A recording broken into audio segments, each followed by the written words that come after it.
Regozijai-vos na esperança, sede pacientes na tribulação, na oração perseverantes. Para você ganhar belíssimo ano novo, não precisa fazer lista de boas intenções para arquivá-las na gaveta. Não precisa chorar de arrependimento pelas besteiras consumadas, nem parvamente acreditar que por decreto da esperança, a partir de janeiro, as coisas mudem e seja claridade, recompensa, justiça entre os homens e as nações, liberdade com cheiro e gosto de pão matinal, direitos respeitados, começando pelo direito augusto de viver.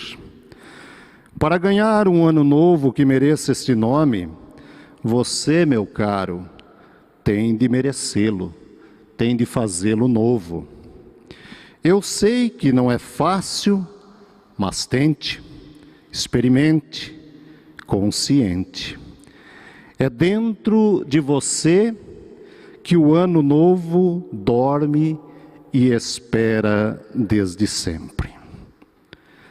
Assim o poeta Carlos Drummond de Andrade expressou seus sentimentos e emoções, bem como seu profundo desejo de um ano novo tomado pela consciência cidadã, em parte da sua poesia intitulada Receita de Ano Novo. Ontem nos despedimos de 2022.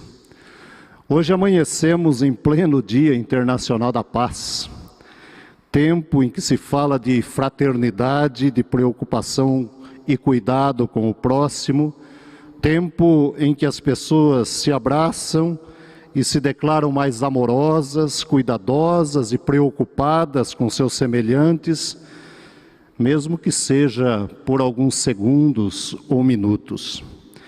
O ano que findou foi marcado por um tempo de pura incerteza, apreensão, medo, preocupação, ansiedade, estresse, onde, infelizmente, famílias e amigos se distanciaram devido aos mais diversos motivos.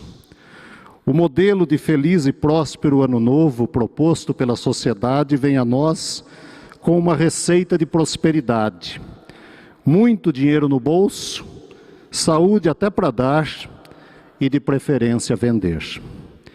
Infelizmente sabemos que a ideia de um ano novo perfeito não é a realidade presente em toda a existência humana.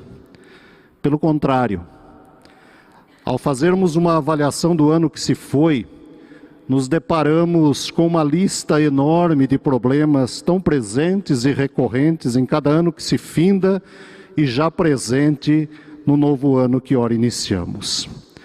Nessa nossa lista, nos encontramos diante de guerras, violências, doenças, perdas, luto, fome, enfim, incontáveis sofrimentos pelos quais passa a humanidade. Na lista para o novo ano, colocamos nossas perspectivas e desejos na esperança de que o bem sempre prevaleça sobre o mal. É o desejo de alguém por um emprego, o desejo de um jovem pela vitória no vestibular, o desejo pela recuperação da saúde, seja sua ou de alguém querido, amores desejados, casamentos programados, compra de algum bem e assim por diante. Fazemos os nossos planos e expomos os nossos desejos. Infelizmente, pesquisas mostram que nos 10 primeiros dias do ano que se inicia, a maioria das pessoas já se esqueceu ou abandonou muitos dos seus projetos para o novo ano. E isso se dá devido aos mais diversos fatores. Alguns deles estão relacionados às decepções enfrentadas logo nos primeiros dias do novo ano. Assim voltamos ao texto bíblico escolhido para o início da nossa caminhada. O versículo lido nos convida à percepção de um caminhar em esperança, no cumprimento dos nossos compromissos em relação à vida e principalmente em relação a Deus. Este é o tema das mensagens deste mês: compromissos e esperança. Falamos da relação entre o ato de assumir o compromisso com a vida, com as pessoas e com Deus, sabendo depositar toda a nossa esperança no Senhor e Criador de todas as coisas. O texto lido nos fala de inúmeras virtudes que devem ser cultivadas pelos filhos, pelas filhas de Deus. Esta lista está presente entre os versículos 9 e 21 do texto do capítulo lido. Contudo, esse primeiro domingo fiquemos apenas com o versículo 12. Ele nos basta e nos oferece uma rica e profunda oportunidade de reflexão sobre como viver, cumprindo os nossos compromissos, sempre com os corações esperançosos.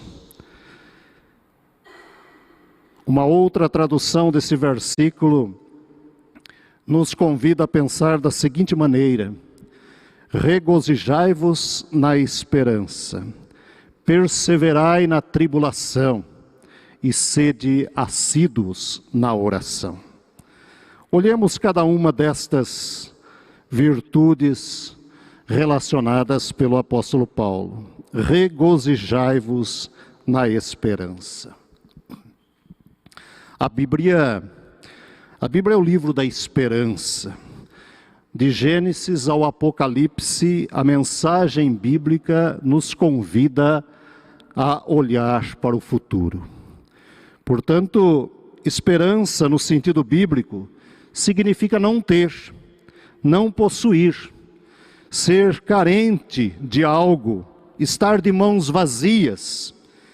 Quem espera algo, espera porque ainda não chegou, na certeza de que o próprio Deus é quem prepara o nosso futuro. Quem tem esperança, espera porque ainda não possui aquilo que está esperando. Por isso, quem tem tudo, não tem em que ou em quem esperar. A esperança aqui traz a ideia de um olhar para o futuro, futuro este preparado pelo próprio Deus. Na chegada do reino de Deus, afirmamos que há salvação para o mundo em meio a tantas desgraças e falta de paz. Declaramos publicamente nossa fé no Alfa e no Ômega. Isso fazemos em esperança. E o que é mais impressionante, o apóstolo nos convida a pensar na ideia da esperança com regozijo. Como regozijar-se na esperança diante daquilo que não vemos, não tocamos e ainda não vivemos? Exatamente aí entra o poder da mensagem bíblica. Pois segundo o próprio apóstolo, no capítulo 8, versículos 24 e 25, nos diz que, porque na esperança fomos salvos. Ora, esperança que se vê não é esperança, pois o que alguém vê como espera, mas se esperamos o que não vemos, com paciência o aguardamos. Eis aqui a beleza cristã da mensagem bíblica em assumir compromissos baseados não em uma esperança qualquer. Assumimos compromissos com o nosso trabalho, com o nosso próximo, com a nossa família, com a nossa igreja, na certeza de que Deus está à frente e que o nosso futuro está em suas mãos. Esperança não somente naquilo que vemos, mas naquilo que sentimos, percebemos, sonhamos e desejamos. Não vemos, mas pela fé cremos. Esperança naquilo por qual lutamos, pois quando paramos de sonhar e lutar, morre-se a esperança e a nossa vida torna-se uma simples neblina. Esperança de que é possível crescer como ser humano, como cristão, ser melhor nas atitudes, no comportamento, nos relacionamentos, no compromisso com os princípios do reino de Deus. Esperança de que é possível crescer como família cristã, oferecendo ao mundo exemplos concretos de como se viver em paz em uma sociedade manchada pelo pecado. Quantos chegam ou chegaram nesta época do ano totalmente machucados, onde amigos e familiares não conseguem se olhar e muito menos desejar um feliz e abençoado e próspero ano novo. Esperança concreta de que podemos contribuir para uma sociedade melhor, onde jovens terão visões e velhos sonharão. Esperança em um Deus que diz que enxugará dos nossos olhos toda lágrima, pois nunca mais haverá morte, nem luto, nem clamor e nem dor. Esperança em um Deus que nos dá a oportunidade de visualizarmos o futuro como dádiva do Criador, pois é Ele quem diz: eis que faço nova todas as coisas. Esperança concreta do reino de Deus entre nós. Por isso podemos dizer como o apóstolo: regozijai-vos com o coração cheio de esperança. Que o nosso regozijo seja o regozijo do próprio Deus. A segunda virtude que temos, além da esperança, está exatamente na ideia: sede pacientes na tribulação. Sede pacientes na tribulação. Precisamos reconhecer, irmãos e irmãs, que paciência é algo que anda em falta. No tempo em que vivemos, queremos tudo para o agora, para o hoje, alguns até para o ontem. Estamos na era do imediatismo. Tornamo-nos escravos do próprio cronos criado, esse tempo cronológico, físico, esse tempo opressor. Parece que a vida precisa acontecer na velocidade da internet e de boa qualidade. Mas o que paciência tem a ver a partir da leitura bíblica? Aqui encontramos algo de profunda inspiração. Biblicamente, paciência tem o sentido de permanecer, manter-se firme, sobreviver, perseverar, esperar. Em algumas traduções da Bíblia, a palavra paciência está diretamente ligada à palavra perseverança. Aliás, perseverança é um tema central em toda a história da igreja cristã. Quando estudamos os escritos bíblicos e o contexto das igrejas do primeiro século, há um convite expresso para pacientemente a igreja perseverar na fé. Paulo escreve a sua carta aos cristãos que vivem sob o olhar do Império Romano. Havia um desafio de proclamar a Cristo como Senhor diante do imperador, diante das arenas do tempo de César. O sofrimento era a marca cristã do primeiro século. As tribulações eram inevitáveis, porém, na opinião do apóstolo, não insuperáveis. Perseverar pacientemente era a palavra-chave para a vitória sobre as tribulações.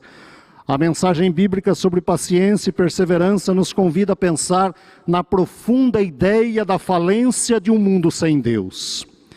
Diante dos impérios e das arenas do mundo moderno, concluímos que nossa situação não é nem um pouco diferente.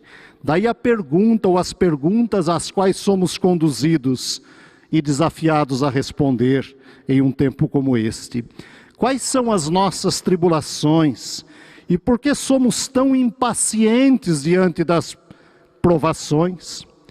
Quais são as arenas da vida nas quais lutaremos em pleno 2023?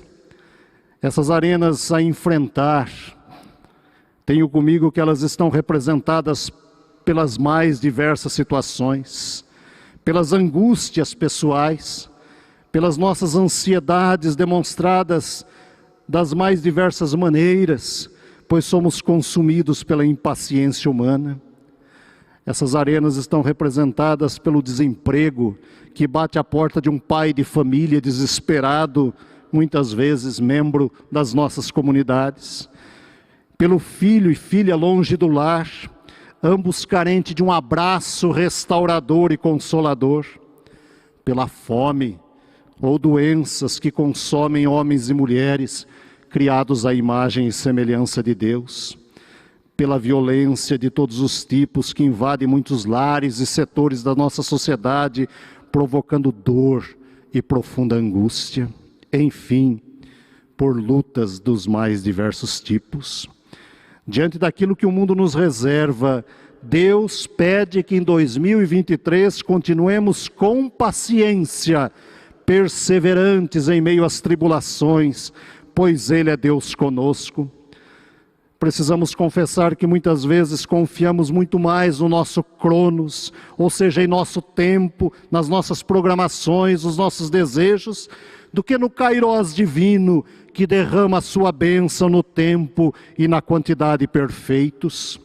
Precisamos confessar, como humanos criados à semelhança e à imagem de Deus, que necessitamos reconhecer nossa constante impaciência nos enfrentamentos de novos desafios e ao encarar os palcos que a vida nos reserva. O texto bíblico nos convida, ao iniciarmos um novo ano, a um repensar em tantas atitudes impacientes que somente alimentam as nossas tribulações. Pedimos a bênção e temos dificuldades em administrá-la quando os primeiros desafios chegam. Desejamos o progresso, porém sofremos com os novos passos que precisamos dar. Quantos pais não chegaram ao final de 2022 impacientes com os seus filhos? Quantos filhos não tiveram paciência com seus velhos pais? Quantos casais, devido à impaciência em ouvir e dialogar, destruíram suas promessas de amor? Enfim, quantas famílias, através de gestos e atitudes, somente aumentaram as suas tribulações? Lembremos sempre que paciência é fruto do Espírito, e como fruto deve ser cultivado para alimentar vidas que estão ao nosso redor. Portanto, continuemos confiando em sua graça, em seu amor, em sua manifestação, em sua providência, em sua soberania, pois a nossa própria existência e a existência da igreja são demonstrações reais do controle de Deus e sua constante assistência em meio às nossas tribulações.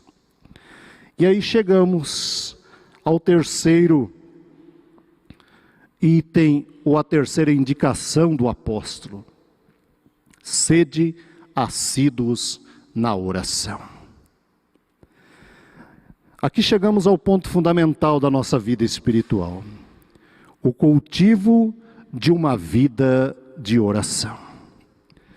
O apóstolo determina aos seus leitores, mais uma vez e de forma imperativa, a importância da prática da oração. Não há como ser cristão sem possuir uma vida disciplinada de oração. Criatura e Criador, filho e pai, conversando constantemente. É a criatura buscando a orientação do seu Criador para viver melhor. É a criatura não se atrevendo a viver ou a andar sem os conselhos daquele que o criou. Criatura que com um grande amor, o amor do Pai, tornou-se filho, tornou-se herdeiro da herança divina. Sem diálogo entre pai e filho não há como cumprir devidamente os nossos compromissos assumidos, pois a esperança se vai. O cultivo da oração fortalece o cumprir dos nossos compromissos e alimenta o olhar para o futuro em esperança, convictos da companhia divina. Uma das virtudes do cristão a se cultivar neste ano que iniciamos é a virtude da oração. conversa constante entre nós e Deus. Não uma oração qualquer, apressada, sem nexo, mas uma conversa amiga, sincera, honesta, comprometida com o Deus que nos acompanha em nossos compromissos, alimentando-nos de esperança. Por meio da oração, abrimos o nosso coração, expressamos os nossos mais profundos sentimentos, entramos com o coração sobrecarregado, porém pouco a pouco sentimos que alguém nos ajuda a carregar o fardo. Por meio da oração, somos alimentados e capacitados pelo próprio Deus, pois Ele é a própria esperança. Irmãos e irmãs, nós iniciamos um novo ano na casa de Deus. Há um convite divino ao cultivo das virtudes que alimentam a nossa alma de esperança e nos incentivam ao devido compromisso, ao cumprimento dos compromissos que assumimos como servos e servas do Senhor. Que possamos dizer ao nosso coração e ao coração do nosso próximo, em cada dia desse novo ano: regozijai-vos na esperança, perseverai na tribulação, sede assíduos na oração. O poeta citado no início dessa reflexão termina sua poesia dizendo: eu sei que não é fácil, mas tente, experimente, consciente. É dentro de você que o ano novo dorme e espera desde sempre. Para nós cristãos, esse ano novo somente terá sentido dentro de cada um de nós, se o vivermos sob o cuidado e a orientação do Criador. Que Deus nos abençoe e nos ilumine, para que como servos, como servas do Senhor, possamos cumprir fielmente os nossos compromissos com alegria e gratidão, tomados por um coração cheio de esperança, na certeza do cuidado e da proteção do Criador. E que tudo isso seja feito para a glória de Deus. E que Deus nos abençoe.